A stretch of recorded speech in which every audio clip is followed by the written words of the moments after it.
Some Hollywood stars are known for being wonderful in person, but sadly, you can't say that about every actor and actress. In fact, some have gained a reputation for being some of the meanest people you could meet.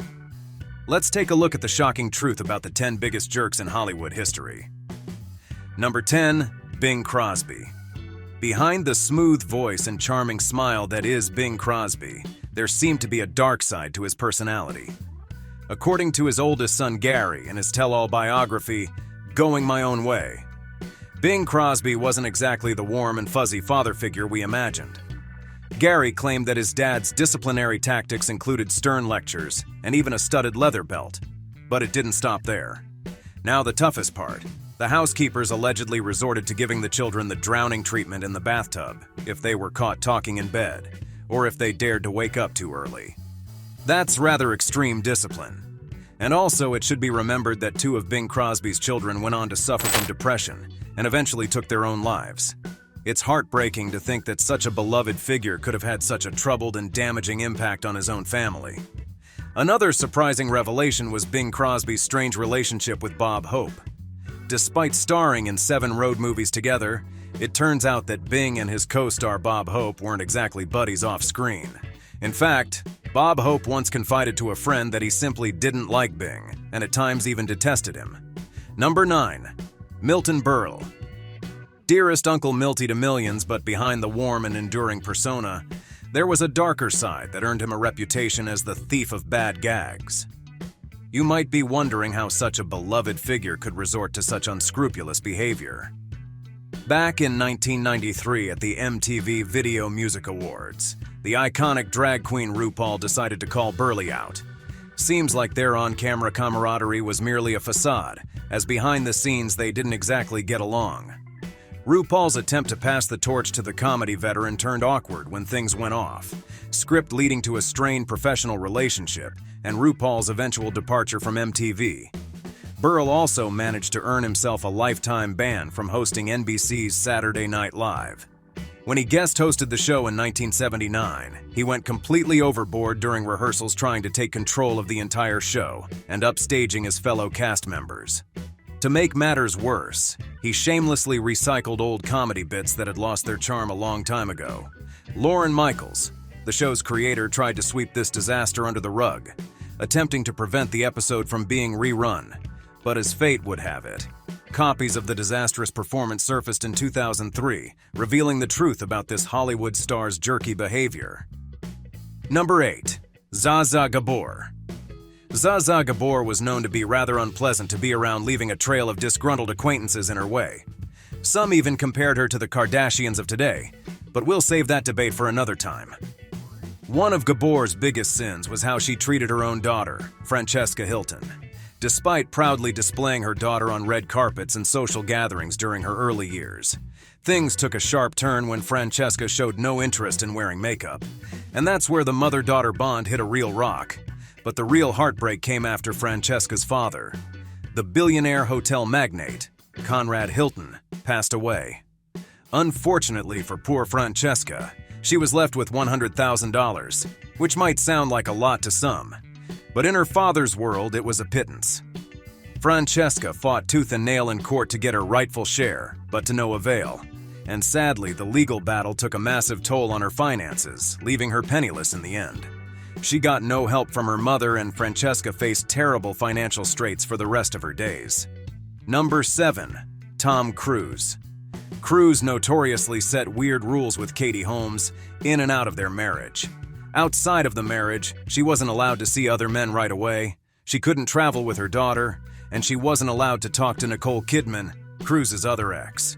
What a definitely stable and mature guy he is. Cruz also has regular outbursts about Scientology that are hard for anyone to deal with.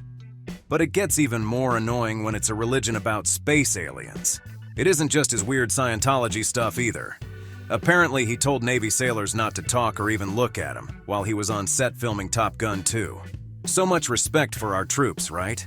I think the height of it was an experience Tom Cruise shared during an appearance on The Late Show with David Letterman in 1999. Tom recalled a moment where he restricted oxygen for a passenger when flying to Colorado. According to Cruz, he and his co-pilot as well as a passenger were using oxygen masks because they were flying at high altitudes. However, Cruz said that he soon realized that he did not have enough oxygen to stay alert at that altitude.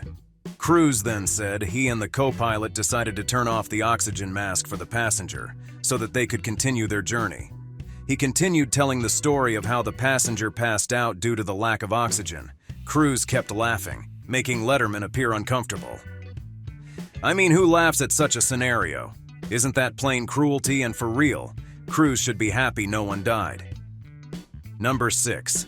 Gene Kelly. Legend has it that when the stunning dancer, Sid Charisse, returned home from the MGM lot covered in bruises, her husband immediately assumed she had been working with none other than Gene Kelly. Now, you might think it's just a case of being a bit too rough during dance rehearsals, but it seems there could be something darker lurking beneath the surface. In 1970, reports emerged that Kelly had made a rather controversial donation to none other than the Provisional Irish Republican Army, IRA. It was claimed that Kelly met secretly with IRA leader Cathal Goulding during an underground fundraising mission in the USA and handed him a check for a whopping £20,000. And if that wasn't enough, it's rumored that Kelly even said, "This money is for guns. I certainly don't want it going to any do-gooders." Above all these accusations, Gene Kelly's widow Patricia Ward. Kelly vehemently disputes these allegations. According to her, these claims surfaced only after her late husband's passing. She asserts that while he was proud of his Irish heritage, he simply didn't have much money to spare, and violence was not in his nature. Number 5. John Wayne. In his early career, John Wayne surprisingly referred to himself as both a socialist and a liberal. But as time went on, his political views took a sharp turn to the right when he supported Barry Goldwater, who voted against the Civil Rights Act in 1964.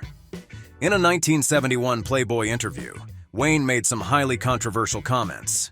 He professed his belief in white supremacy and shockingly stated that African Americans shouldn't hold office until they were educated to a point of responsibility. He was also openly vocal against homosexuality as he condemned films like Suddenly Last Summer as too disgusting even for discussion, and labeled Midnight Cowboy as perverse. Now here's the twist. Despite his anti-homosexual stance, Wayne formed an unexpected friendship with Rock Hudson, and they remained close until Wayne's death in 1979. John Wayne's views haven't aged well, and they continue to spark controversy. For some film school students, they can't help but walk out of class when his movies are screened. Some are calling to remove his name from the Orange County Airport by Democratic leaders.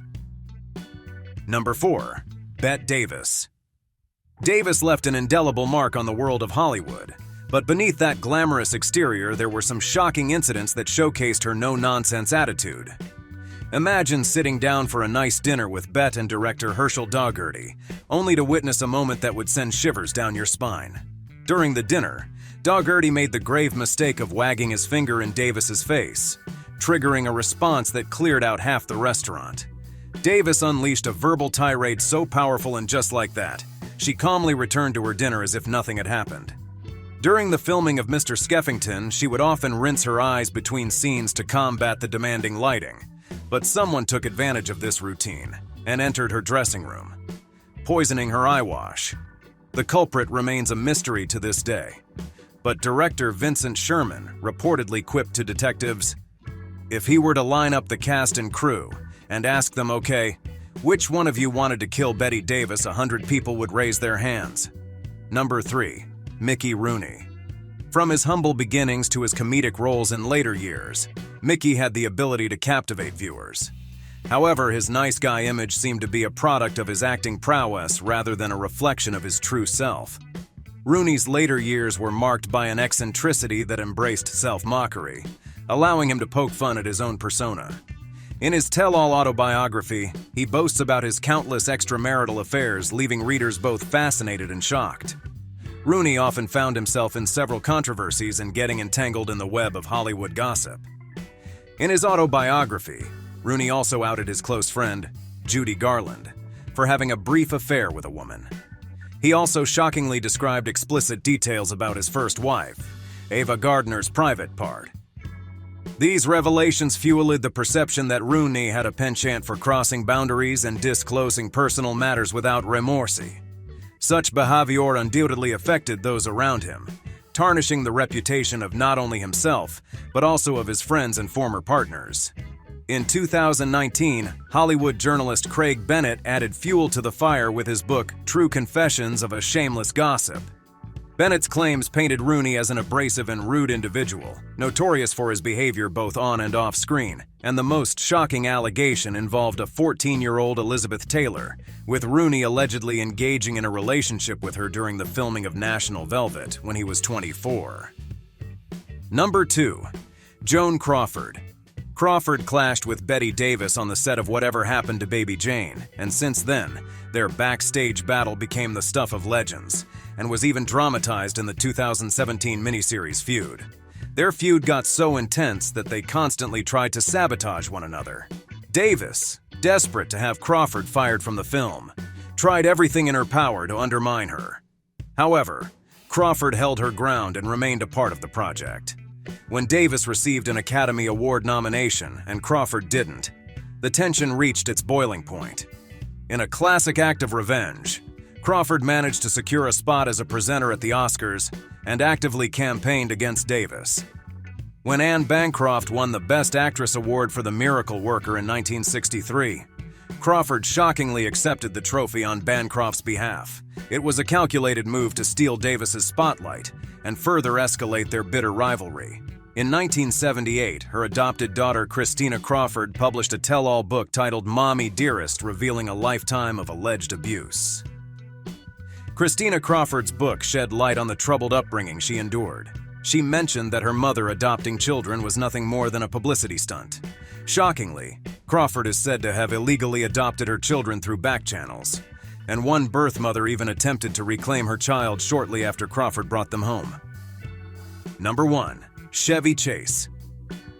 For anyone who doesn't know, Chevy Chase is a nasty individual. He's not the lovable and hilarious goofball that he's tried to convince us he is. He has a reputation for being a complete jerk, and even his co-stars from SNL hate him as host, because he acts rudely toward everyone. And his bad behavior and bad reputation didn't end when he left SNL. It's basically followed him throughout his entire career, which seems to be done for good these days. At one point, he made lewd remarks toward one of the female writers, which is pretty messed up. Respecting those who write your lines is apparently not on his top priority list. Chase also hates being polite to anyone, fans and co-workers alike. He was also let go from NBC's hit show, Community, after similar on-set issues cropped up with the aging comedian.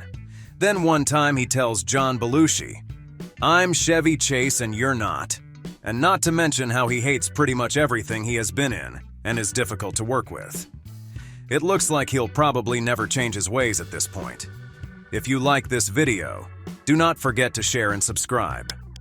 Also, let us know in the comments who gets your votes as the biggest jerk in Hollywood history.